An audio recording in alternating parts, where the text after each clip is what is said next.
Okay, assalamu alaikum. Good evening, everybody. Hope you're all well.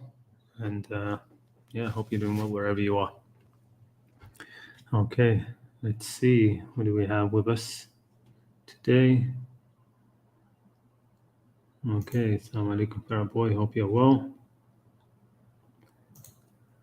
Yusuf and Basir, good to see you.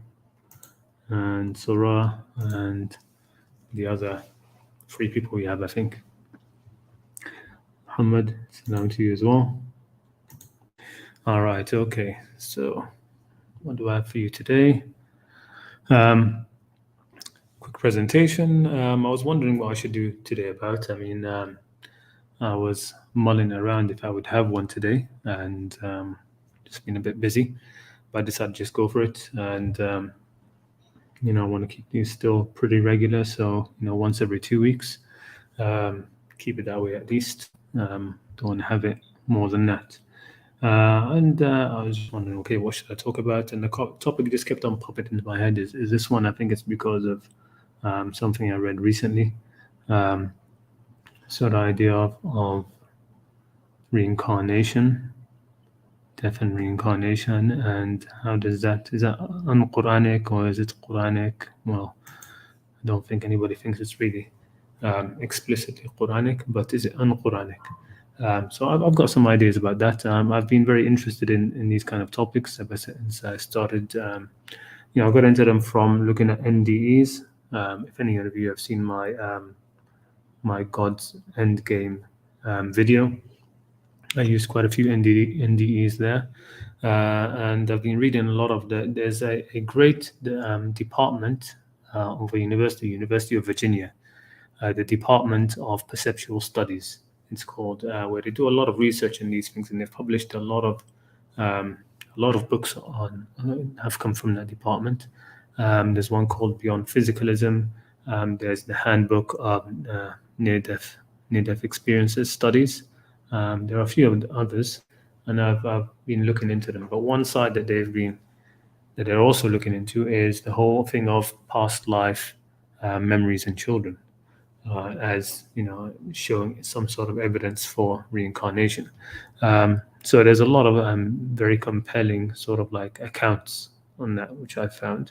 So of course that got me wondering, okay, because initially when you first think about that, everybody sort of, any traditional Muslim you speak to will sort of like brush it off and say, okay, this is probably just Jinn or something like that, right? They say that these are Jinn inspiring these people to think that they are had the life of somebody before. So even if the information corroborates, they'd say, no, this is just coming from that sort of thing.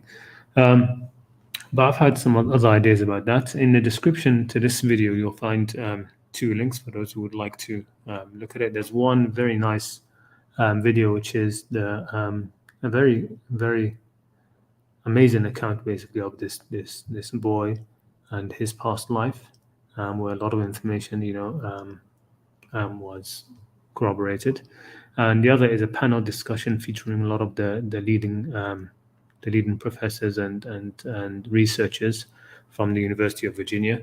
It's a panel discussion by DOPS, led by John Cleese. If any of you know John Cleese from Fawlty Towers and other comedies, very funny guy, the way he handled that panel. But anyway, I thought I'd just give some brief insights into this.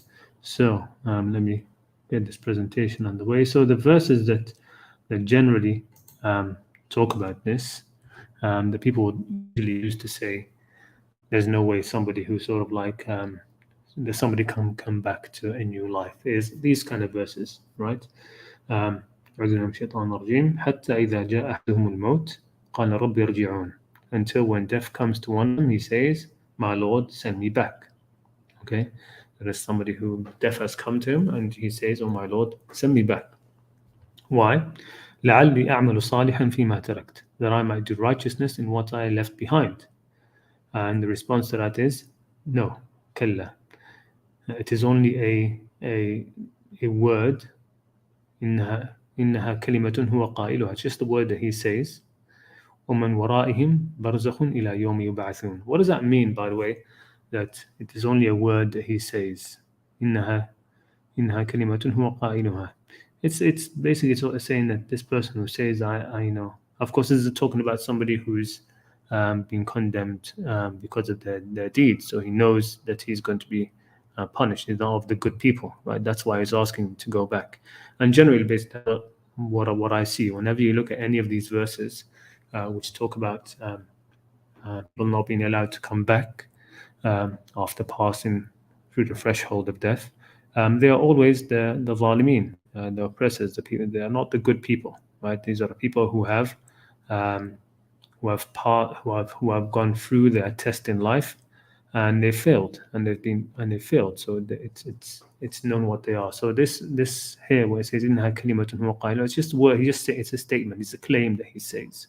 It's a claim that he says. But he will not. If he were to be sent back, he wouldn't go back to do righteousness.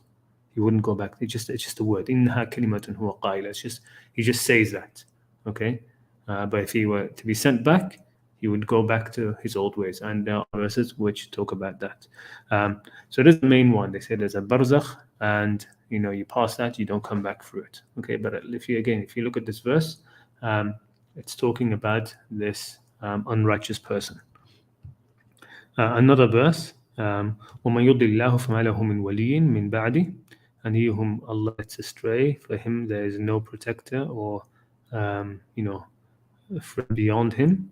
من بعده وترى الظالمون لما رأوا العذاب, and you will see the ظالمين, the wrongdoers, when they see the punishment, يقولون هل إلى مرد من سبيل, they will be saying, is there any return to us? Can we go back? Okay. ولو ترى, where's the other verse about this? I put it in here. Hold on, give me a second. 42, 40.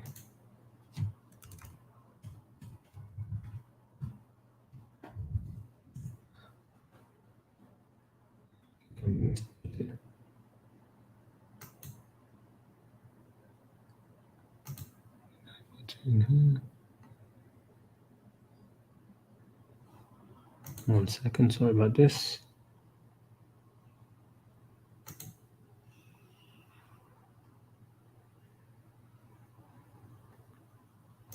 Yeah, okay, no, I didn't. There isn't like a follow-up to what this verse is. Just as it is. So who is the one who is saying, can we go back? Okay, it is the zalimeen. Okay, the zalimeen are asking, can we go back? The next verse basically just ignores what they say. So they're asking, can we be sent back? The next verse just talks about the zalimeen. وَتَرَاهُمْ يُعْرَضُونَ عَلَيْهَا خَاشِعِينَ مِنَ الذُّلِّ ظُرٌ مِنْ طَرْفٍ خَفِيٍّ قال الذين آمنوا إن الخاسرين الذين خسروا أنفسهم وأهليهم يوم القيامة. So just basically condemning them. But of course that is being denied. The other one, وَلَوْ تَرَى إِذْ وُقِفُوا عَلَى النَّارِ فَقَالُوا يَا لَيْتَنَا نُرَدُّ وَلَا نُكَذِّبَ بِآيَاتِ رَبِّنَا وَنَكُونَ مِنَ الْمُؤْمِنِينَ. If you could but see when they are made to stand before a fire and will say, oh, would that we could be returned to the life on earth and not deny the signs of our Lord and be among the believers. Right, be among the believers. And it says, بَلْ بَدَى لَهُمْ مَا كَانُوا يُخْفُونَ. But what they concealed, rather what they concealed before has now become apparent. يخفون من قبل.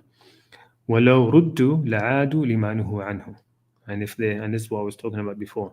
And even if they were returned, so it's like there's a possibility, right? Even if they were returned, they would return to that which they were forbidden. لَرُدُّوا لَعَادُوا لِمَا نُهُوا عَنْهُ وَإِنَّهُمْ لَكَاذِبُونَ. And they are just liars. They are just liars. Here is exactly like in the first verse we looked at over here. إِنَّهَا كَلِمَةٌ هُوَ قَائِلُهَا. It's just a word that he says. Okay, it's a lie. It's a statement. Person is not going to go back upon his ways. Another verse here. وَهُمْ يَسْتَرِخُونَ فِيهَا. And these again are the evil people. They are shouting in it, in the hellfire. وَهُمْ يَسْتَرِخُونَ فِيهَا رَبَّنَا أَخْرِجْنَا نَعْمَلْ صَالِحًا غَيْرَ الَّذِي كُنَّا نَعْمَلْ. And they will cry out to our Lord, remove us from it. We will do righteousness other than what we used to do.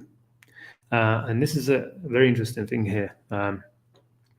It says أولم نعمركم ما يتذكر فيه من تذكر وجاءكم النذير.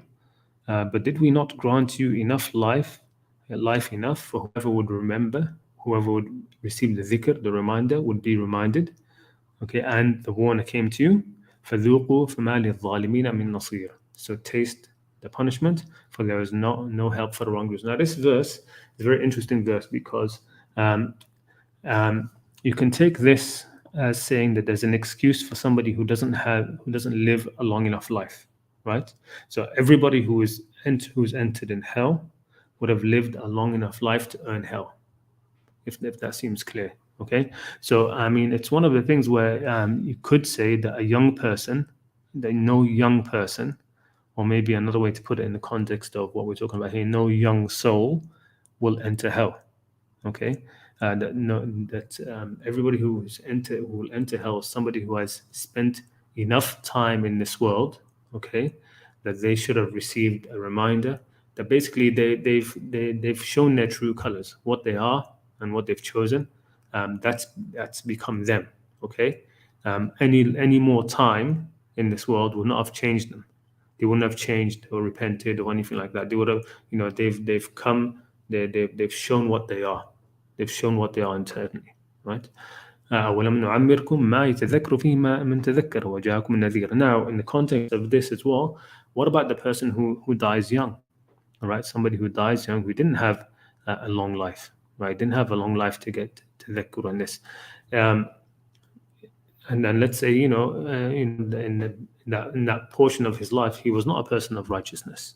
Okay, does that person go to hell?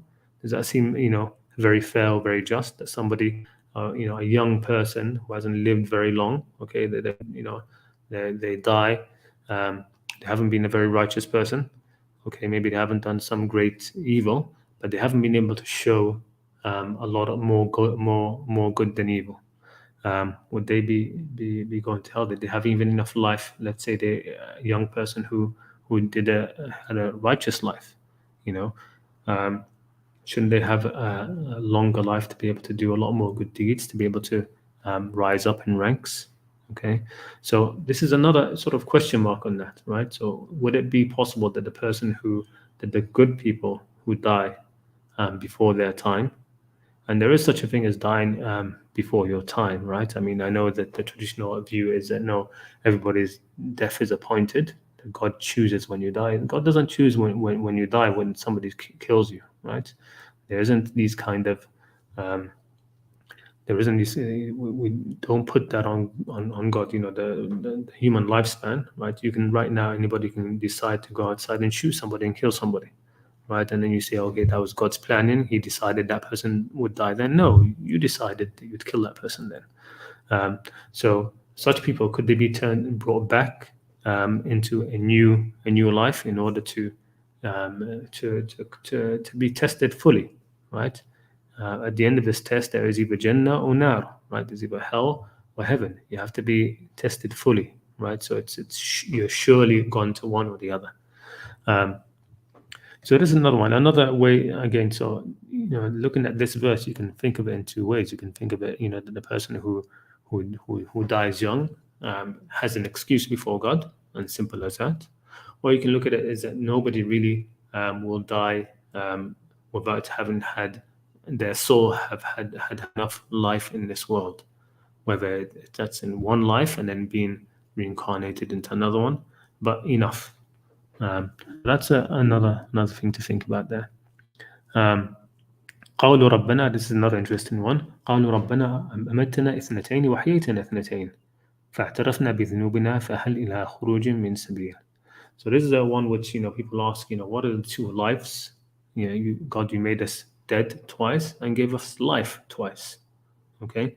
Some would say that the second life is, of course, to be resurrected, and then you go into they go into hell. But that doesn't really it doesn't suit the sort of like the verse.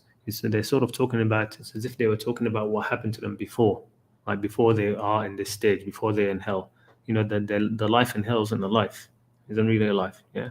But they're saying here, our Lord, أمتنا, you caused us to die twice, and you let us be alive twice. Okay, so is there a way to exit? Are they asking again here, can we go out to a third life, perhaps? Right? So they're saying we've had one life, we've had two lives, two deaths. Is there a possibility of a third here? Can we try one more time? Basically, that you can take that sort of sense from the verse. So again, is this a verse which can be taken to mean that somebody could have an extra life? Now, in all of this, of course, I'm not talking about eternal reincarnation. I don't think that's something that could possibly happen. That somebody is going to, like some of the Eastern religions, right? That people are going to be eternally reincarnated until they escape in this. I don't know what they call it in Nevada, or what it's called when you escape the cycle, right, of life rebirth. But I do think that there is a something to be said about that, because I mean, even a lot of these past life accounts in children, reincarnation, a lot seems to be, the overwhelming majority seems to be with people who died a very violent death. That's a feature, a common feature, is that they died a violent death. Okay, seemingly, again, could that mean it's because it's before their time? They didn't fulfill, didn't go through enough of the test to be sorted into which category they would be, so they had to come back and continue it. Is that a possibility? So these are basically just ideas. I mean, I'm just throwing these out there. But one thing it seems to me is that all of these verses which talk about those who are not allowed to go back, these are people who they've finished. They've completed their test. They've shown who they are. They've shown their true colors, right? And God is saying, if they were to be sent back, they would just be the same. Okay, these are just words that they're saying. Let us go back. We'll do salih. We'll do righteousness. It's like, no, you will not. Okay, you've had enough of a go at it to show what you really are. Okay, and if you go back, you'll just be the same. So it does not include, what I'm trying to put forward is that it doesn't seem to include those people who are not like that, right? Who have not sort of like reached the end of their test, shown what they are. And that's basically it. That's all I wanted to show today. The rest can be conversation with whoever would like to come on. So let's see who we have in the chat.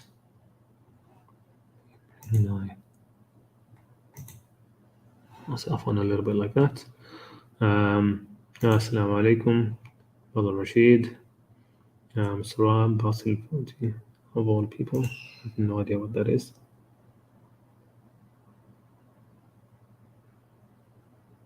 I have no idea what that means. Faulty. I said faulty towers, I think. Yeah, John Cleese. But it's a very good. I mean, if you look in the description of this video, you'll find a couple of links which I highly recommend. I mean, one is a short video, like a little mini documentary. I think it's like 15 minutes or something. Talking about this one case. And the other one is a panel discussion with the researchers from DOPS, the Department of Perceptual Studies, at University of Virginia. And they have a lot of amazing books on this topic. Let me see if actually I can find it now and show you some of their publications. DOPS, University of Virginia.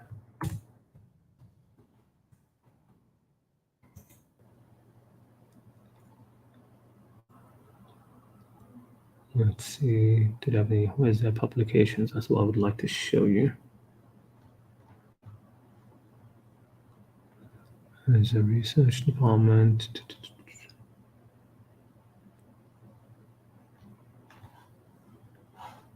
Hold on.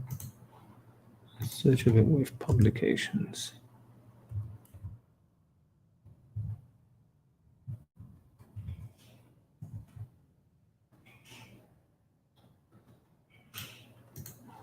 There we go. Let me try and share that now. Is there nobody backstage? No, still nobody backstage. I'll try and share that, and Anybody has any thoughts? Let me stop sharing this first.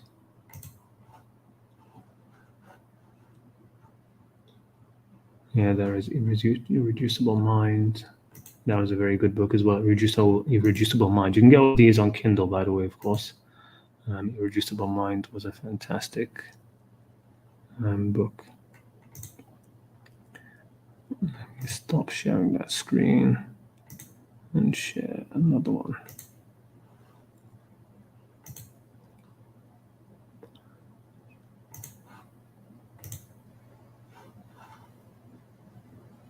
Okay, here it is. Hope you guys can see it.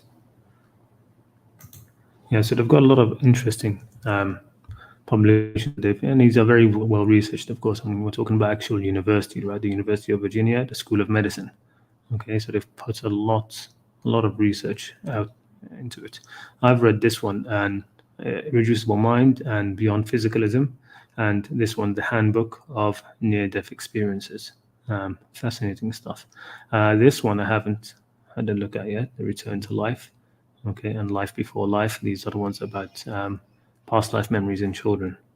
Children who remember previous lives, where reincarnation and biology intersect, and this one, Science, the Self, and Survival After Death. So they've got a lot of research that's been put into that. So if anybody's interested, definitely check them out. They've got quite a few videos on YouTube as well, discussing this sort of thing. All right. I have a question here. Assalamu alaikum. But what about Surah al-Waqi'ah, verse 83 onwards? I was contemplating on reincarnation and thought that verse would deny it. Which verse? Let's have a look. Al-Waqi'ah 83 onwards.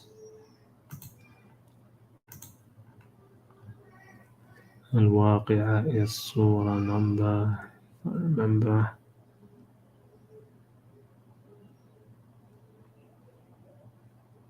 It's after Zariyat. Is it before? It's after Rahman. Rahman is 50, so it's 56. 5683.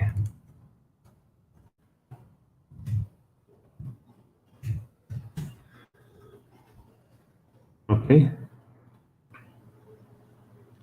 فلولا إذا بلغت الحلقوم. So okay, I see which verse you're talking about. So the verse in Surah Al-Waqi'ah which says فلولا إذا بلغت الحلقوم. So then when the soul reaches the hulqum, the sort of the throat, it's really about the throat bone, the hulqum.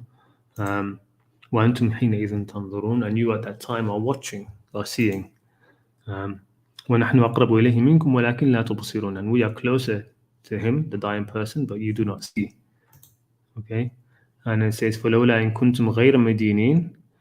Why then, if you are not in bondage, if you are not to be recompensed, if you are not in debt, okay, if you are not like that, ترجعونها إن كنتم صادقين. Can't you bring back the soul?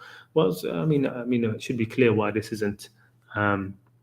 This doesn't apply. It's talking about why aren't you people able to bring back the soul of the dying person, right? So it doesn't deny that God could send people back, but it's asking why can't you do it, right? Why can't you bring back the soul of the dying person? So I don't see that. I'll have to, if you have a reply to that, I'll have a look at it later. Why would it be problematic to say that a person being killed isn't just when God decided a person would die? I understand death as a decreed time, and how it comes about is according to context. So how would it be a decreed time if it comes down to the individual doing it, right? So are we going to say that, first of all, it's a decree? Are you going to say it's a decreed time, and how you die has been decreed? So God has decided both things beforehand. Okay, so what is the crime of murder? What is his crime? These are just one of those things which it's from the jibr of our our heritage, to put the crimes of the tyrants on God, right? Don't complain. This person was killed um, by the tyrant, and it was God's will that he was killed by the tyrant. No, it was not God's will that he was killed by the tyrant. God's will was not that the tyrant should kill or murder an innocent person, right? It's really got nothing to do with that. We have been given real free will. Okay, you can end a life. Okay, and you can give life, which is why the Quran says whoever kills a life is as if he's killed the whole of humanity, and whoever um, um, gives life, it's as if he's saved the whole of humanity, right? The person is doing that, right? It's not God killing the whole of humanity, or bringing the whole of humanity, um, giving the whole of humanity life. I just arrived and I don't know what was the first 20 minutes. So, yeah, I was just talking about, I was going through the verses um, which people put forward to deny any kind of, and these are just thoughts, right? These are just things that I've been looking into. I've been looking into this whole um, past life. Past life memories in children. A lot of compelling evidence that seems to suggest there are cases where um, people are reincarnated. So somebody who had died is reborn again in a child. And by the way, these children, they completely forget, have zero traces of these memories after around the age of 7. These are only when they're very young, right? So 5, 6, okay? They seem to be able to recall a past life, which is verifiable in a lot of cases, right? A lot of cases, the research shows that might very well be true, right? So there's a video in the description. You can have a look at that, of a very, very good case of that. So a lot of the verses which people bring forward to say, there can't be any such thing as reincarnation. These verses are all in the end centered around the wrongdoers, the zalimeen, who have lived their life, and they've shown themselves to be zalimeen. They've shown themselves to be wrongdoers. Okay, and God says about them that even if they request to be sent back, but even if they are sent back, they would continue as they were. They would go back to what they were doing. Right? They wouldn't. Nothing would change. Okay, so these are people who have, because remember, this world is supposed to be a test. It's supposed to be a test in which God will see yukum ahsanu amala, which of you is the best of it in deeds, right? And will be decided into hell and heaven at the end. And so it shouldn't be something which is sort of like on the pin edge, right? On like a little bit, if you had just done that little bit thing more, you'd enter Jannah. I don't think it would be like that. That there are people who are like borderline cases. I don't think these are pretty high stakes, right? So people are sifted in this world until they are very clearly here or there. Okay, they are very clearly, and this world facilitates that, right? You're very clearly either on this side uh, of a decent human being, or you're on the other side of being a really evil, sharul bariya, as the Quran says, the worst of creation. Okay, so somebody who doesn't get to fulfill enough time in this life to be tested fully, okay, because somebody else has ended their life prematurely, could this person be allowed to come back and continue their test? Their soul would come back, continue. Maybe they'll be in a new person after sort of like the age of 7. They would have forgotten all of their previous life, but it's still in the end, it's the same soul, right? And then when you leave your body, you sort of remember everything, I suppose. But that's how I see it. So I basically I don't see the concept of reincarnation to be un-Qur'anic in that context, in the context of that this life is a test, and those who have not been able to spend enough time in this test, who have had their life's test cut short for some reason, they might be allowed to come back and continue, okay, until it is clear where they belong. So if that makes sense, you can listen to the beginning of it again later.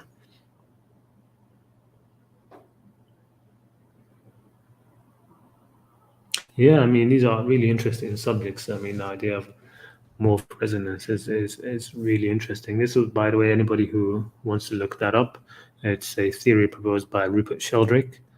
He's got a very nice book called The Science Delusion, or it's also published in America by the title Science Set Free, where he basically goes through a lot of the dogmas of science. He says that modern science, which is a modern world view of all educated people, is predicated on 10 main dogmas. And then he takes these dogmas and turns them into questions and say, do these still hold up? Are these, dogmas on which science, the modern science we have, has been built? Do they still hold true, or has science gone beyond them? And he shows quite compelling that in a lot of ways science has gone beyond it. And that's why there's actually a manifesto for the post-materialism science.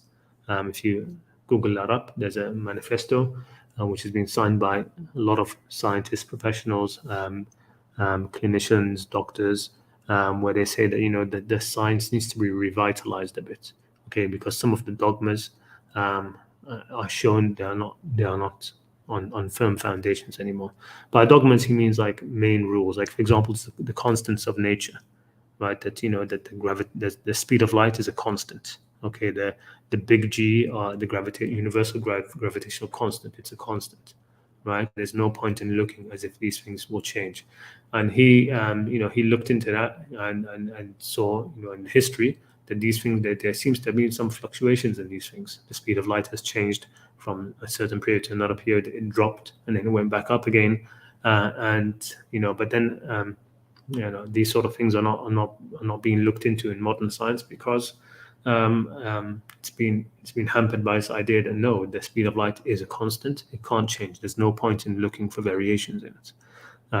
So that's one thing. There are other things about consciousness, about inheritance. That all inheritance is completely material, right?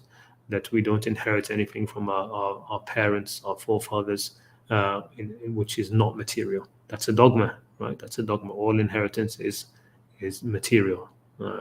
And so he looks into that as well. It's a very nice book. Again, I'd recommend it for anybody who's interested. He says, so a person could have died a variety of ways at a predetermined time, one of them being killed. Okay, so which is it again? So the predetermined time, you're saying that the person at this time, he will just die no matter what. Okay, and so that means that at any time before that, it's impossible to kill the person, right? Again, see, it just doesn't. It's not the way we see reality. It's not the way we see the world. Okay, it's not the way we see the world, right?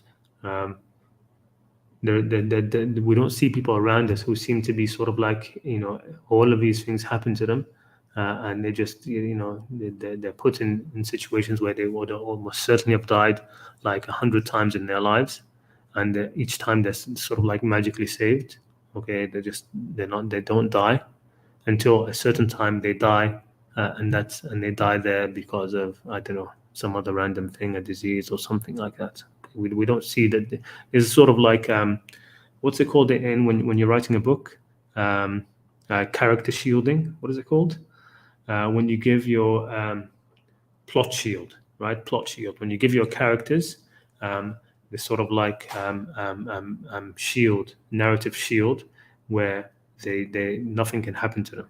Okay, nothing can happen to them because you as a writer need them to continue, right? That's that kind of that's jabr, right? That's this idea that God is just controlling everybody's deeds.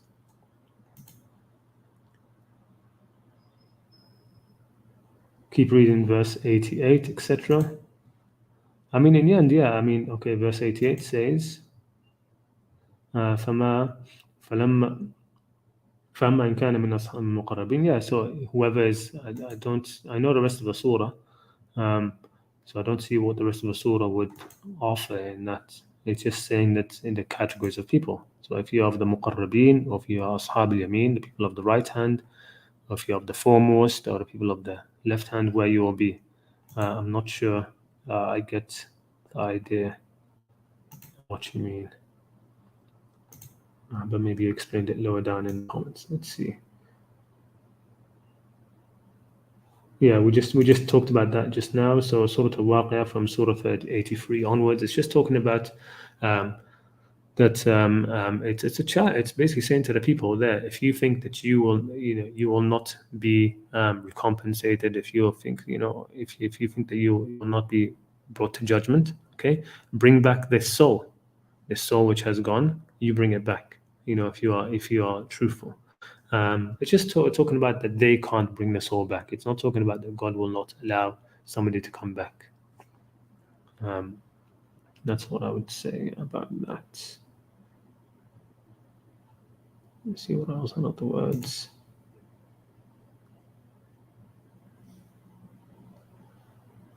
Yeah, again, see, I mean, this needs a whole sort of conversation about the whole issue of the person's, do people die at an appointed time? And does God choose when you die? Does God choose how much wealth you will have? These things which we have all been programmed to believe, right? We've all been sort of programmed to believe that that that we will die a certain die, and no matter what will happen. If all the people in the world, right? There's hadiths like this. If all the people in the world join together, right, to cause you to die before your time, they would not be able to, right? And if all the people in the world join together to stop you from dying at your appointed time, they would not be able to, right? These are very sort of like I don't know, hipster kind of narrations, right? They're sort of like then they're not based in reality. They're just not. Okay, they're not based in reality. I don't see it. We don't see that in the world. Okay, um, and there's no indication in the Quran that that you die at an appointed this appointed time, and God decides when you die. Okay, um, and let's say you're going to say that you died at an appointed time, right? An appointed time would God have decided exactly at this time. So at 3 o'clock on Friday, this person will die 3 o'clock and 7 minutes and 24 seconds, right? How many? Let's say and let's how many things could what has to happen exactly at that time for the death to occur? Right? Let's say it's a murderer. Again, going back to the example of a murderer, he could have been a little bit slow, a little bit faster, a little bit anything anything can happen, right? To shift that time a little bit. Okay, and let's say that does happen. So now, okay, he has to die some other way, and there's a murderer and they come up to he's just about to kill somebody, and then the person, I don't know, just 10 seconds before, he chokes to death because the murderer was just like a little bit slow. Okay, for some reason, some decision he made him go a little bit slow that day, and he's just about to murder the person. You haven't reached it. The appointed time was supposed to be a little bit earlier than that murderer. So he has to die some other way, right? We don't see these kind of things. I mean, I think it's just something we have in our minds that has no solid evidence. I see Rashid, you're in with us. I'll bring you on in a minute. Let me just go through these. And by the way, again, these are just my ideas about that, my perceptions about this. I would highly recommend you look into these books and these works and look into the studies around it. But I'm just saying that Quranically, there's nothing that seems to completely negate any kind of reincarnation.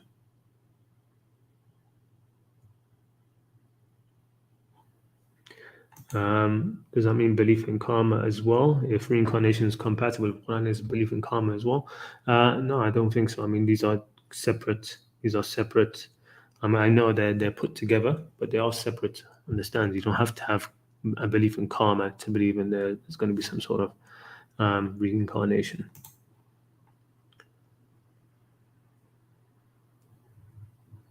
Yeah, exactly. So this is what most traditional sort of like ideas would say, that these are just jinn who have been telling these kids these ideas. Um, um, but what's the purpose of that? And you look at these accounts and these kids, and them speaking about it and stuff like this. Especially like, again, look at that video that I linked. Um, these are people who really deeply. These are kids who kids don't lie so easily. A 5-year-old isn't okay, they can lie about certain things, but there are some things like this. It's not gonna be sort of a lie. It's not gonna be it's clear if he's been sort of deceived or self-deception. It just doesn't seem plausible. Again, I think sometimes we give the idea of jinn too much power, right? They will give them too much. Like they are all knowing and all this and all that. No, they don't. In the Quran, it talks about about the story of Sulaiman. تبينت الجن لو كانوا يعلمون الغيب ما لبثوا في العذاب الشديد.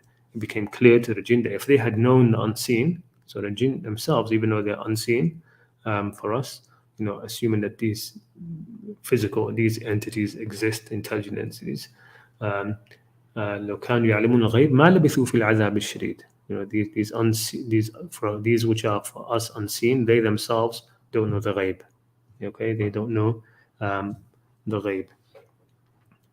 So I don't see that. I don't see it. Again, I would recommend just look into the research about this before, because it's very easy to sort of just spit out sort of like, oh, it could be this, but you need to actually go through the material first, and then then you can sort of like try to make sense of it. And this is how I've made sense of it for the most part.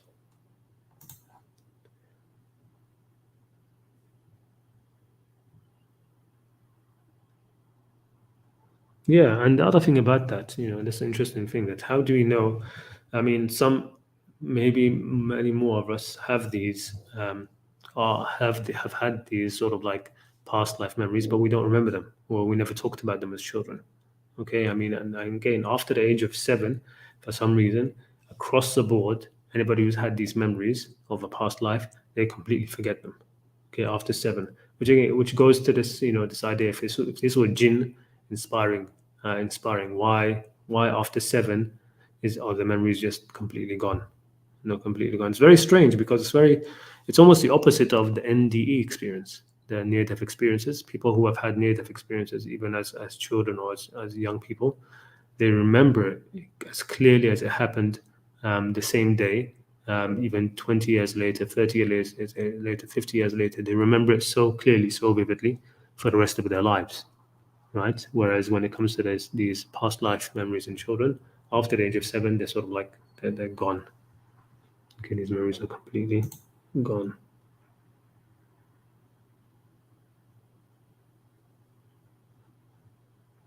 The channeling it from other planets.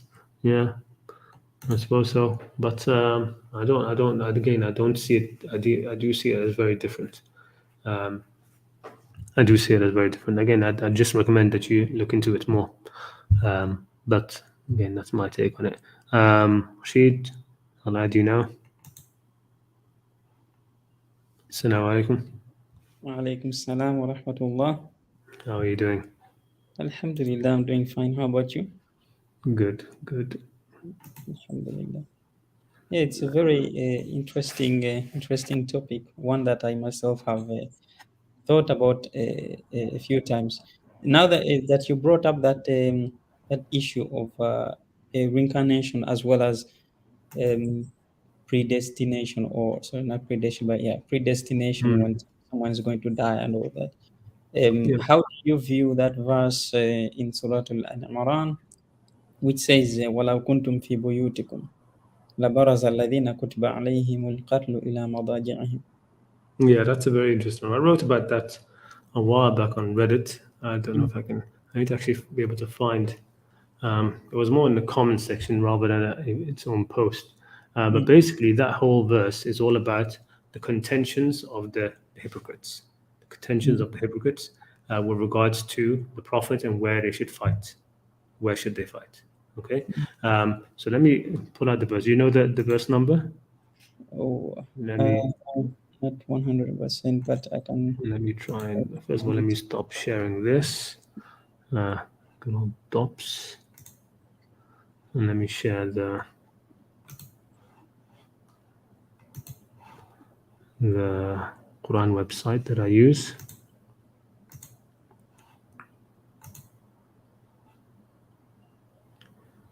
Yeah, it's in Ali Imran 154. Okay, Ali Imran 154. Yeah. Yeah. Yeah. Is this the one? Let me see. Yeah. Okay, so look at this. Okay, so this is of course talking about the Battle of Uhud, right, where the Muslims were basically defeated, but it wasn't a complete defeat, right? So they were defeated. It wasn't a complete defeat, but they were defeated. And it says here, ثم أنزل عليكم من بعد الغم أمنة نعاسا يغشى طائفة منكم. Right, then we sent after the sort of like after the distress. He sent down a security, okay, security, a sleep, a slumber, right, which overtook some of you, okay. يغشى طائفة منكم. It's interesting. It's only some of them, not all of them, right. وطائفة, why the other طائفة قد أهمتهم أنفسهم يظنون بالله غير الحق ظن الجاهلية. And others, they were more concerned about themselves. They were thinking of God other than the truth, the thought of Jahiliyyah. يقولون هل لنا من الأمر من شيء. Okay, they say, is there any? Do we have do we have any say in the affair? هل لنا من الأمر? Do we have any say in the amr at all? Okay, so it's talking about the affairs of of deciding how the battle was to undergo. Because if you remember the hypocrites, right? Before the Battle of Uhud, the Prophet took his shura with the Sahaba, right? And so people like Abdullah ibn Ubay ibn Salul, the sort of like who's considered the chief of the hypocrites, he was saying to the Prophet and other of the elders, the elder sort of people of Medina, they were saying to the Prophet, let's stay in Medina and barricade ourselves here. Yeah. Okay, let's not go out to meet them. We'll stay here. So let them put us in a siege, basically. Okay, because nobody has ever been able to attack Medina. So let's not go out. But then the sort of the more younger Sahaba, the more younger Ansar, they say, no, we want to go out and meet the enemy. Don't let them think that we're afraid of him. Okay, right? So that's part of the idea. And then, when, of course, on the march to Uhud, around there, Abdullah ibn Ubay ibn Sul left the Prophet with 300 people. So the 300 people left. Yeah. Now, that doesn't mean that it was all a complete split, okay? Because even though it talks about the Quran, فَمَا لَكُمْ فِي الْمُنَافِقِينَ فِئَتَيْن. Okay, what is wrong with you? You're in two camps regarding the hypocrites. So you've got the hypocrites and then the believers themselves on two camps regarding them. Okay, they were still of the Prophet, people who are not, like what it says here, طائفة, okay, يظنون بالله غير الحق ظن الجاهلية. Okay, so these were not of the hypocrites, these were another group, okay, within them. Okay, يقولون هل لنا من أمر. So these were again among those people who were like saying, we don't really get to decide any of this, and basically they were saying, if we had been able to decide, we would not have been beaten. We would not have been killed there. So it says, قل إن الأمر كله لله يخفون في أنفسهم ما لا يبدون لك يقولون لو كان لنا من الأمر, if we had more of the affair, okay, من شيء ما قتلنا ها هنا, we would not have been killed there. There. Okay, it means we would not have been gone out and fought and killed there. Okay, we wouldn't have been there. We would have been in Medina. We would have fought in Medina. We wouldn't have been killed in Medina. Okay, and then it says, قُلْ لَوْ كُنْتُمْ فِي بُيُوتِكُمْ. Okay, say even if you had stayed, right, in your homes, you people who are this group of people, لَبَرَزَ الَّذِينَ لَبَرَزَ. Listen to that word, baraza. Okay, they would have come out. Okay, they would have come out. الَّذِينَ كُتِبَ عَلَيْهِمْ, those who were upon whom qital was prescribed, because Allah says, كُتِبَ عَلَيْكُمُ الْقِتَالُ وَهُوَ كُرْهٌ لَكُمْ. Okay. But here it doesn't say qital though. No, I mean, we're talking about, no, but of course, when you do a qital, there's going to be death. Okay, there's going to be death. Okay. Sure. لبرز الذين كتب عليهم القتل, okay, إلى مضاجعهم. Okay, those who had upon whom had been written upon them death, they would have gone to their madaji. They would have gone to the place where they were already getting killed. Okay, so I mean, I didn't want to get too deep into. I mean, I don't want to really talk about too much, to be honest. But basically, yeah, this is one of the things, because we were talking a little bit. I mean, I didn't mention it much, but we're talking a little bit about the qira'at, right? القراءات. This is where I think it's in البرز الذين كتب عليهم القتال إلى مضاجعهم. Okay. So you take that as being the more appropriate reading then, The more or appropriate القتال here. Yeah. mm, Yeah. okay. Because that's what's written. What's written is القتال, right? What's written in القتال. And it says here لبرزوا. They would have gone out. Gone Okay. out, yeah. Those. So basically, it's saying those whom you're saying they would not have been killed. Okay, because they would have stayed. Because you would have all stayed in Medina. No, those people, all right, who had been ordained to fight, they would have left you and gone out with the Prophet and fought. Okay, and they would have gone to that place. Okay, they would have left you behind. So that's how it's. وَلْيَبْتِلِ اللَّهُ مَا فِي صُدُورِهِم. Okay, so look at this, and so God may يبتلي. Okay, so God may test what's in their hearts. Okay, وَلْيُمَحِّصَ مَا فِي قُلُوبِكُم. Okay, and so God may sift out what's in the hearts. Okay, Wallahu alimun bidhati sudur. Right? So again, it's part of that test. There's no test in just being killed by predestination, no matter what. Okay, there's no test about that. This is about Allah's ibtila for those who have been prescribed to fight. Right. So that's how I see it. I'd have to bring back that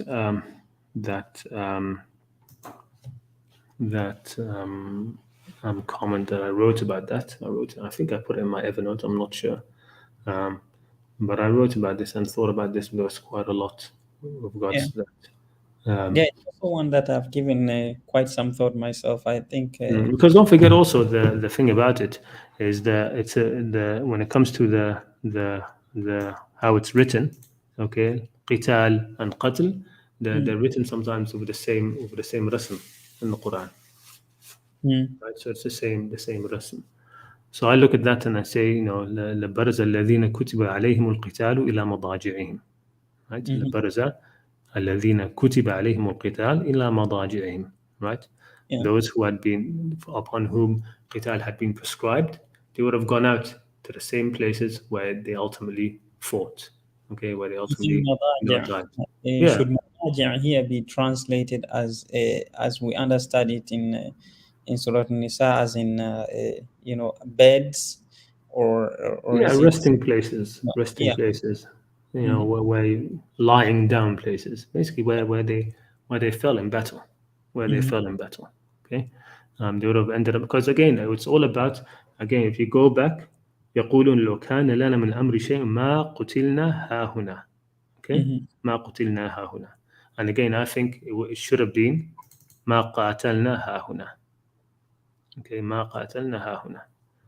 Right, we wouldn't have, if we had the affair, we would not have fought over there.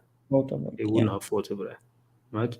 Yeah, so if you read it, if you read it all together in that kind of way, it makes much more sense. يقولون, if you go back, let's say read it from where يقولون هل لنا من الأمر من شيء قل إن الأمر كله لله يخفون في أنفسهم ما لا يبدون لك يقولون لو كان لنا من الأمر ما قاتلنا ها هنا قل لو كنتم في بيوتكم لبرز الذين كتب عليهم القتال إلى مضاجعهم وليبتلي الله ما في صدوركم وليمحص ما في قلوبكم والله عليم بذات الصدور.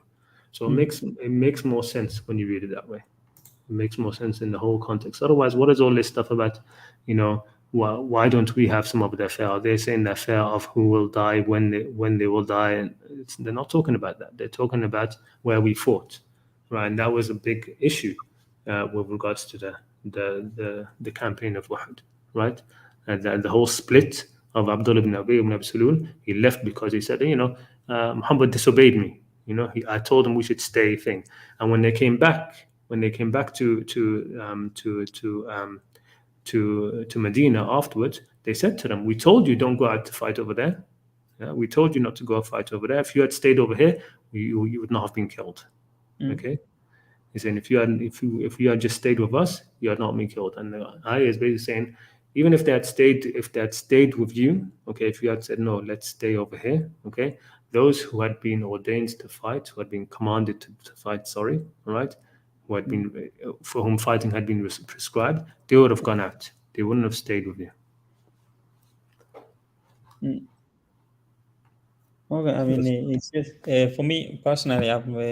Yeah, I also had some contentions when it came to that ayah in reference to, because it is used a lot by people Mm. who believe in the doctrine of predestination and all that.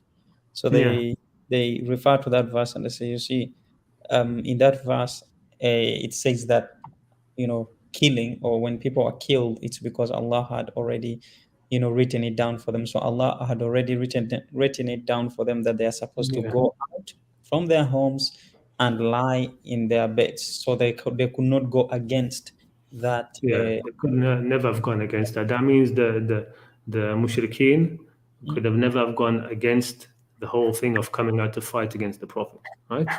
Yeah, That they were preordained to do that, right? yeah, That they yeah. were they had that. No, it's not. It's So God created. decided, yeah. So God decided that they would be kuffar, mushrikeen. They would fight against the Prophet, right? God decided, that Hamza would be killed. God decided who would kill him. All of that. It's not that at all. Okay, so this is where I think, because I've said this before. Okay, I mean, I hope it's not a shock to many people. I've said this before, that of course the qira'at, when it comes to the qira'at, right? First of all, they are not. People think they are mass transmitted recitations. Okay, the qira'at, the 10 qira'at from the 10 which come in the end to 20, right? Because each of the 10 has two versions from two of their students. Okay, they are not mutawatir. They are not mass transmitted or anything like that. I'm sorry, they're not mass transmitted, right? Mm, The closest, the best, I think, is Hafs, okay, but not in all cases. Not in all cases. I think there are still some places where Hafs's recitation isn't the best. And then Allah says He'll preserve the dhikr, right? Not the qira'ah, right? yeah, What's being exactly. preserved is the dhikr, right? The remembrance, the reminder. It's not an issue. It's not a big issue for me about the whole um, um, you know, uh, seeing that there's all these other qira'at, because in the end it's the early generations fault, basically, the early Muslims. Yeah, People praise, them praise about Uthman, what he did. Uthman, Abu Bakr, Umar, Uthman, they're the ones who allowed that mess to happen in the first place, right? mm, It should not have come to the situation that it came to in Uthman's time, who he himself was ignorant about. Hudhayfa had to tell him. They were basically yeah, sitting. They were sitting on for the plant, sitting on asses doing nothing basically. After, I mean, Abu Bakr, of course, he made the collection of, had Zayd make that collection, mm, and Zayd was one of the least um, of the scribes of the Prophet, right? Only one man job did to do all of that. Why not get the great early Sahaba who were there, from the Muhajirin, from the earliest Sahaba who were there from the beginning, writing the Quran, and then people didn't help him much. They kept on giving him, like, leaves and backbones of, and sorry, the shoulder blades of camels. And they were giving him like the worst that they had. They weren't they mm, weren't being helpful to him. He had to go around searching. Okay, mm, he had to go around scavenging, asking people. Right, mm, nobody was coming forward. Like, they didn't just have to sit in the mosque and everyone's, oh, God, you're collecting the Quran. Amazing. I want to be part of that. I want to get this reward. No, they didn't have that, because I think they saw in the end what happened very early on, mm, which was that the Prophet's Mus'haf, which was of Ali, was rejected by the Caliphate, right? Um, you see that the Prophet had the whole Quran written up, and you see that all you can see the signs of that all over, even in the most ridiculous lies of hadiths, like the hadith for that the goat, right? The goat in yeah, Sahih Bukhari, that the goat came into Aisha's room and ate the verse which had thing. Okay, it's a complete lie, but there's something in there which is true, which is it was written, right? mhm, The yeah, the the Quran was written then, right? The Prophet mhm, wasn't stingy about writing the Quran. He didn't get, for example, the army that went to Tabuk, 30,000. He didn't, like, encourage sadaqah farat and get people together and all of that for this expedition, and didn't gather the material necessary for writing the Quran. He had it written. and it ended up being with Fatima's house, because that's basically the closest house of all of the Sahaba was Ali's and Fatima's. Right. Even now, Mm. when you go to Medina, by the way, I don't know, have you been to Medina? No, no, I have not If you been go to to Medina. Medina, if you go to the Medina, so where they talk about, and you see, of course, there's the Rawda, the chamber where the Prophet is buried. Okay, people Mm. will tell you that that's Aisha's room, and they'll tell you a little bit before that. They'll tell you, okay, and there are some people tell you, okay, this is also Fatima's room, right? Mm. A little bit behind that. So they said like the front part where the Prophet is buried is Aisha's, and then Fatima's right next to it, right? No, in the end, the Prophet did pass away in Fatima's house. It wasn't in Aisha's. It Mhm. wasn't in Aisha's. It was with Fatima, and that's where he passed away, and that's where the Prophet left a copy with his Ahl al-Bayt, and he left a copy of the Ansar. He left Mhm. a copy of the Ansar as well. Yeah. The copy of the Ansar was apparently found, the copy which was in the possession of Ubay in the cab was apparently found, but then the Syrian war happened, and then it was sort of like it got lost or something, or people want to sell it on the black market, and so all this stuff happens with manuscripts sometimes. Mhm. Um, but of course, then you have all these huge amount of narrations talking about how Ali was the first one to compile the Quran, right? That why didn't he give bay'ah to Abu Bakr straight away? And there's a hadith saying that he did. He comes to Abu Bakr saying, "No, I didn't mean to not give bay'ah, but I decided I would not leave my house except for salah, um, other than two, because I wanted to write the whole Quran, right? So I'm not going to leave my house except for Salah. Well, the Salah was there and Abu Bakr was leading it, right? So you can give bay'ah during that time as well. But it's a cover story basically for the Mus'haf of the Prophets. Yeah. Okay, Okay. which was Mhm. yeah. What do you think So about the issue of Aisha, for example, fighting with Ali? I mean, I have trouble understanding. Okay, like for example, when I try to conceptualize it, right? You have mm, the wife of the prophet, and you have his nephew and his cousin and his daughter, very close family. So it's kind of difficult for me to conceptualize like how something like that. I mean, I've read the history, right? The things that are leading up to that, and I think that the reasons that are given, like I wouldn't understand why reasons like that would lead to such a war, and also the way yeah, it is Co- resolved, often put up often it's not those there's aren't the reasons. I mean, I don't know what you've read or where you've read, but a lot of the reasons are just yeah, not there, right? They're cut out. They're yeah, cut out in the later histories. yeah, but that's the thing is that it's not exactly reasons, but it's more like explanations of what led to that, because different Mm. scholars have given different, interpretations of these events. So they Mm. give different reasons. For example, talking about the murder of Uthman, and how Ali didn't want to hand over the culprits, the ones who had killed Uthman, and Aisha didn't, she wanted them, so she went to Mecca and got, all the whole story, And for me, I have difficulty in like understanding, like for example, something like that the Muslims would not come together, like Mm. couldn't come together to actually solve something. For me, I think that it seems simple. It's simple to solve. Yeah, It no, because it's not because it's being portrayed in a very simplistic way. yeah, I mean, I don't want to go into it in this channel, to be honest, the history, but it makes complete sense once you actually, um, um, put it together with more critical thinking, with some of the earlier reports, and you're able to separate the lies from the truth and all of this. But it makes complete sense what happened, how it happened, why it happened, you know, and the whole course all the way up to the killing of Hussein. You can see how it happened. It makes complete sense. But it takes a lot of like reevaluation of a lot of the yeah, history. you have to It takes revive it it. takes it takes a lot of that. Yeah. Mm. Yeah, it's not a small thing. Let me just check quickly if there's Yeah, sure. anything else in the chat. I don't think there is anybody else who has added anything. Yeah, yeah, that's it. What do you think about the whole thing of reincarnation? I mean, I mean, I don't have like a huge problem with it per se, because I don't think that we really know when it comes to the akhirah, that though Mm.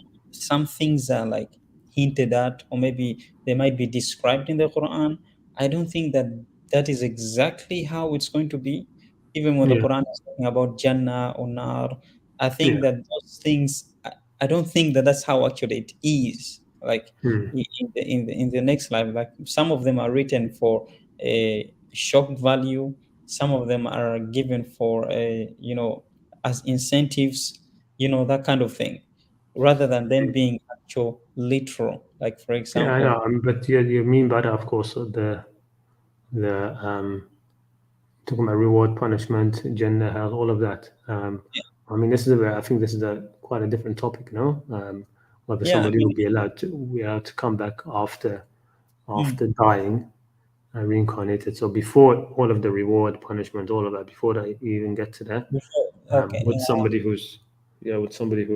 died be able to come back? It's an interesting thing. I mean, I mean, I don't back think to this because you see, world, I think back to yeah, go this world, ahead. maybe just between, let's say, for example, that there's a realm between the next life and this life, right? And they were given maybe to reincarnate, into a different sphere, if you would like, a different sort of realm that is Mm, between the two. If that is the sort of, for example, being reincarnated into a different sort of realm where their consciousness is just completely different than what it was here. Do you mean in that sort of understanding, or do you mean reincarnated like in this world, like, for example, the way yeah, we yeah, understand? that's what I'm talking about. Yes, I'm talking Okay. about a person having a second life in this world, sort of, not second, yeah, second life. Um, Okay. so somebody dying and then Yeah. being reborn again in somebody else's and in a new child, right? Mhm. And then having the child displaying that they have accurate memories of this per- person's life, Mhm. describing the whole thing. So I mean, look at the video in the description of this thing. You'll see a very nice account of this boy who Yeah. says that he used to be before he came to before I came to you to you, I came here. I was a pilot in World War II, right? Mhm. Anyway, Mhm. he talks about it and he draws all these pictures and yet a lot of the information which he gives, and is shown to be accurate. That he was this person called James in a Mhm. previous life, this pilot. Mhm. But have a look at that video, and if you're interested, Yeah, sure. look up the whole thing, past life memories Mhm. and children. It's I very think interesting. I think that such phenomena that they happen due to, I think that is sort of like a wavelength between Mm. the visible and the invisible world. And I think that is sort of like a wavelength that some people are able to tap into, or maybe that, or something like that. That's why some people are able to recall, certain things like this, where they think that they have been reincarnated, or that they're living, or they lived here before. But I think Mm. that that's maybe because they are tapping into memories of a different person, not because they themselves have experienced that, but that they are Well, I tapping. mean, of course, they haven't experienced it because they were just Yeah, born in terms of like their physical body. They were just exactly. born. Mm.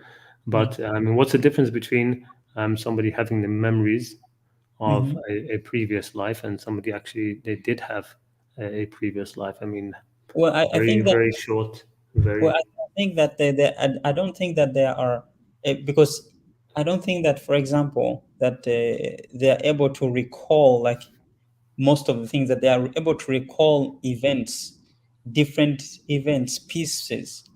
Yeah, so which is why I say that it's not exactly that they are, feeling. They are, how, for example, if the way you feel right now, right? If you look back on your past, on your life, right? You can recall the different events, and you can pretty much tell that the trajectory of how your life was to the point where you are today, much greater than, for example, someone can tell by recalling certain memories that happened before. So for example, this boy that you're talking about, and I've also had also other stories of people, and what I've noticed is that when they're telling, they're actually giving they're giving pieces. And the reason why they're giving pieces is, Which kind of people are these? people who claim that, who say that, for example, they had a past life. I've heard that story a lot from a lot of people on YouTube and documentaries, where they Yeah, talk no, about. I'm talking specifically about past life memories in children. It's very difficult. I mean, older people were saying, "Yeah, I was this in a past life." I don't really put Not much thing just into old, that, but and I can remember this or remember that, Mhm, because from like I said, I mean, if you look up this the DOPS department of mhm, University of Virginia, they did a lot of studies on this, and it seems that all the memories go away. So there's nobody who remembers their past life mhm, after the age of like 7, around the age of 7. Around the age of mhm, 7, all of those memories of a past life or all that kind of stuff, they're gone.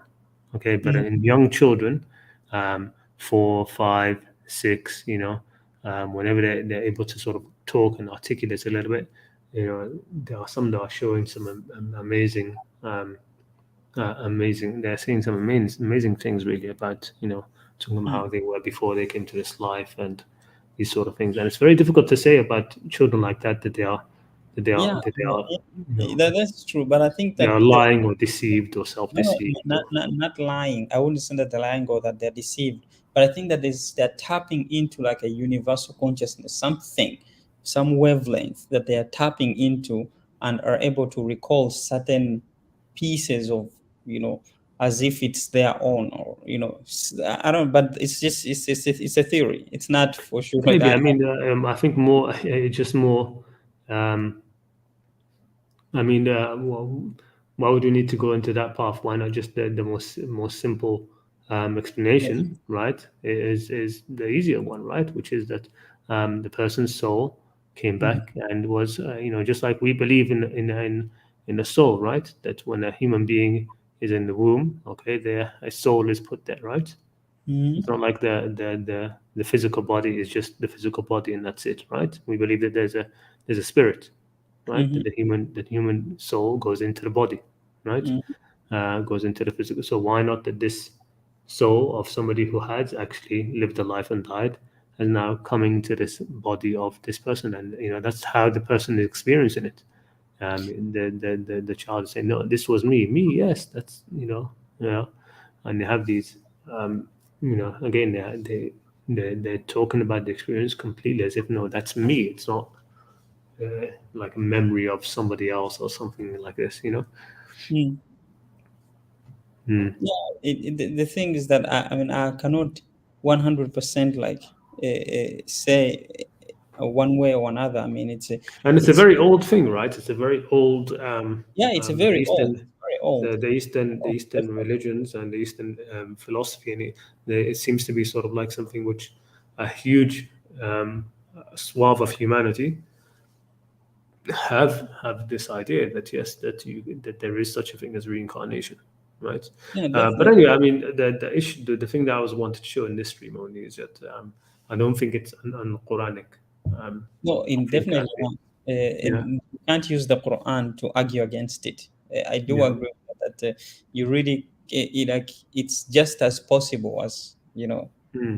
as So in anything this else. case, you just basically have to look at you look at the information and research that you can identify, right? That you can look into this world and see is this a real phenomenon or isn't it, right? Mhm, So you just look at the research that goes into that. I mean, I've looked into it quite a bit, and I definitely lean towards being convinced that it is actually does actually happen. mhm. Well, and then just trying to rationalize, okay, why would it happen? Right, in terms of Yeah, our obviously, yes. the view that we see about this world, Mhm, um, why would that be allowed to happen? And my my my thoughts about that is that It has to do with because again, there's an interesting feature in that these are all people who remember past life. These past lives that they are remembered are lives that have ended tragically or violently in nearly all cases. You know, Mm. so I connect that with the idea that that these are people whose lives have been cut short, right? And they haven't, and since this world is a test, right? And that verse I talked about, أَوَلَمْ نُعَمِّرْكُمْ مَا يَتَذَكَّرُ بِهِ مَنْ تَذَكَّرَ. Did we not give you long enough life? Okay. Mm. What about those who have not been given a long enough life? Okay. Because in that same verse they're asking, can we go back, right? Can we go back? Mm. I think if I remember Do you think correctly. this is? Do you think that's just people who were good or bad that are allowed to or can I come don't back? think. I think first of all that the good people don't want to come back, right? like the NDEs, right? Most people are like, no, I Mm. don't want to go back. I'm never going back, right? Most of Okay. them are like that, right? And the people who are really evil, who have just it's basically whoever's finished their time here. They've Mm. finished the appropriate length of their test, Mm. right? The ones for whom that is cut short, then they're the ones who can come back, right? They're the Mm. ones who can come back. I think I mean, it who might puts, be able to come back at least. But that's just my thoughts on it. yeah, But anyway, yeah, have a look into it yeah. I, would, if you I find think it interesting. you put some links under here. I'll Yeah, I take a. put a link to one video, which is just a quick video, Mm. and another video, which is again that is more anecdote. That is about that one case, and then Mm. another video, which is a long panel discussion Yeah. headed by John Cleese, where a lot of people from DOPS are discussing these things. They're discussing both NDEs Mm-hmm. and past life memories in children, and something else. I forgot what that thing was.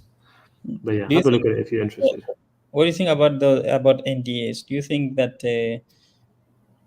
I mean they seem to have a lot of similarities? Yeah, When people have NDAs, they seem to be very similar. What's your yeah, theory on why? yeah. I think it's just there's a lot of it again jives with some of the things, right? So they seem to have there's I think it was called the grayscale. There's a grayscale that was made to identify how strong an NED is, okay, Mm. with regard to certain features. So meeting a light, okay, Yeah. going through a tunnel, meeting relatives or past relatives or friends, a lot of Mm. these things. So I take them for what they were. The features, of course, there are some features I think which are just are person's mental projection, right? Mm. Once they return, once they get back into their body, right, with Mm. the brain and the memories that they have in their brain. Some of it is back projected. Some of it is just how they speak about it. But I think generally, I think the core features which are there and recurring, and they are across all cultures and every other place, and they seem to be very valid. Mm. Yeah. Okay. Mm. Anyway, look, I think I need to stop it there because I've got some things to do Sure. before getting to bed and going up tomorrow. Perfect. Now, I'm sorry I see you there. I just noticed you there, but I really want to end this now. I'm going to bring you on just for a couple of minutes, if you don't mind, and then I'm going to have to Thank you for having me. close it up. No problem. No problem. Yes. Okay, Rashid. By the way, I want to come onto your stream one time, but I haven't been able to catch it. That's So it's far. on Fridays. I don't know if you saw the last. If you saw that, I I saw that you did one, yeah, afterwards, yeah, but I never yeah. got the I think chance I to catch it. decided to go with Fridays rather than Yeah, Saturdays and Sundays. Fridays. yeah, So yeah. No mm, problem. Hopefully, I'll try and catch it next time. inshallah, Just been inshallah, very busy these past few couple of weeks since I got back. inshallah. Work has started up. Allah. Okay. Yes. Assalamu alaikum. Take Alaikum care. wa rahmatullah. Assalamu alaikum, Assalamu Perfect. alaikum. Yes. How are you? Alhamdulillah. Assalamu alaikum, my brother. How are you, inshallah? Good. Sorry, I won't be able I to know. I speak just, long, I but understand. Yes, no problem. wanted to Just, bring you on because you're waiting. yeah, just I didn't know that Brother Rashid has started a channel. Yeah.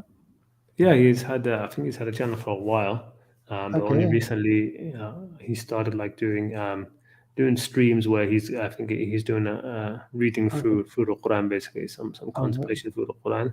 He Yeah. started with Surat al-Baqarah and he's continuing through it. Yeah. It's great because I was going to make a joke with him because Mm. somebody is coming on my channel and he's looking for him, and because I don't. I mean, he's saying very you know, nonsense things, yeah. And so, and he's all the time looking for Brother Rashid. Ah. So I'm going to send him to Like, him because the yeah, guy, he doesn't yeah. know anything. Tell him Yeah. to go to his channel. Because he said when Rashid comes to your channel, I said okay, I will ask him to come. And he says that Allah is Jibreel and Mikael, okay, and such a things, and he doesn't even know a verse of Quran. He doesn't know anything, and he starts to interpret Quran, and I give him some minutes, and I say okay, thank you very much. But anyway, so I'm going to send him to Rashid because he all the time asking for Brother Rashid. Yeah. Yeah, I just wanted to ask also say, yeah, unfortunately, I don't believe in reincarnation. Maybe we can talk about it another time, Mm. inshallah. All right. Yeah, Yeah. brother. Thank you very much No for, problem, no problem, for no this problem. time. But But look at. I mean, yeah, if you're interested in it, because there's no yeah, point in talking about something when two sides talking about something when one side has looked into it and the other one hasn't, sort of read yeah, up the same sort of material. So yeah, I'd look into I put on this stream. I showed mhm, the publications of the University of Virginia, the School of yeah, Medicine, the Department of Perceptual Studies. There's some excellent books there. okay, Look into it. I mean, I haven't looked into in Beyond Physicalism and mhm, Irreducible Mind. They do touch on this, those two books, but they've yeah, got some other books which are specifically about those. I haven't read them myself, yeah. but I've read some of the research that they've done on that. I But just yeah, have a look into it. Yeah, I just first say something that, as I know from Quran, I think there is a verse about Jesus, peace be upon him.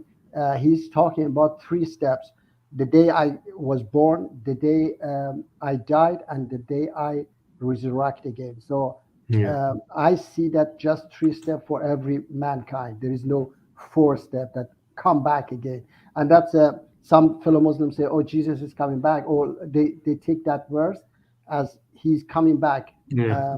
I'm against that Well, and look, say, look at watch the stream from the beginning. I do go through some of those verses, yes, which talk about those who wish to come back. One of them yeah, I saw. was those people saying that we have been given life twice, right? So Uh-huh. there is that, right? So there's a verse here, Okay. يا Hmm. ربنا أحييتنا اثنتين وأمتنا اثنتين, right? Okay. That you Yes. caused us to live twice. So there is a Hmm. verse which talks about that for some people. Um, that we were, God gave them life twice and gave them death Hmm. twice, Yeah. right? So I will check it more. Yes, I will check it, yeah, inshallah. yeah. The specific thing about Jesus is saying, he's saying "Salamu alayya," peace be Yes. upon me. The day I was in the, so it's not really talking about, and I don't think anyway a prophet is going to need to come back, right? Prophets are, Exactly. Yes. yeah. I don't think it's going to be like Yeah. Yes. anyway. They take this one. Yes, they take Yeah. this one and say, no, he's coming back. I say no. He's just talking about three steps. Okay. So All right. yeah, all right. Thank you, my brother. Thank you. No Assalamu problem. alaikum. No Take problem. care. Bye bye. Assalamu alaikum. Inshallah, talk to you another time. Yeah. Thank you. Ameen. Salam. Ameen. Take care. All right, guys. Those who are still with us, I think we'll leave it at that, and hopefully see you again maybe next week or the week after. I still need to get um, somebody who I mentioned last time. I said I'm going to do invite them on for for a conversation. Somebody who's doing a reading of the Quran, a non-Muslim lady, the one who talked about al-Fatiha being very similar to the epic plays of the Iliad and these things, where in the beginning it's sort of like an imploration to the muse, to the divine inspiration, to give to guide us in this, and then the rest of the play is sort of like in the divine voice. And I thought it was a very interesting insight, and she had some other interesting insights as well. so maybe I'll try to get her to come on next week, hopefully. Until then, hope you're well. Enjoy the rest. And I also forgot to mention Joseph Islam, right? Quran centric. Unfortunately, he said he's going to be closing his channel. I wanted to mention something about that, but maybe next time, because it's getting pretty late over here. But all my best wishes are for him and for his family. He's a lovely brother, and his channel has been an eye opener for many. And so if anybody's interested, go to his channel and just read his sort of farewell message before he closes his channel, because he's going to delete it. He's already removed, I don't know if he's deleted all the videos or just made them more private, but there's no videos on his channel right now. But go there, leave him a message, of thanks and solidarity on his channel. Link, just search for Quran centric. If you remember him, Quran, his name was Joseph Yasin. Quran centric, his channel. I had like around, I think, 12,000 subscribers or something. Just search for that, you'll find it. But he's going to be closing his channel. He had a lot of well presented videos. The thing I think that people should miss the most about him is that he was just a very well mannered, very respectful, very calm voice, who was just a very even if you disagreed with what he put, he was never aggressive of anybody. He was never losing his temper of anybody. He was just doing his thing. But he's decided to close the channel. He will be missed, inshallah, by a lot of people. And again, I hope all the best for him and for his family. I'll keep in touch with him anyway, privately. Okay, assalamu alaikum everybody. Take care, and until next week or the week after. Salam.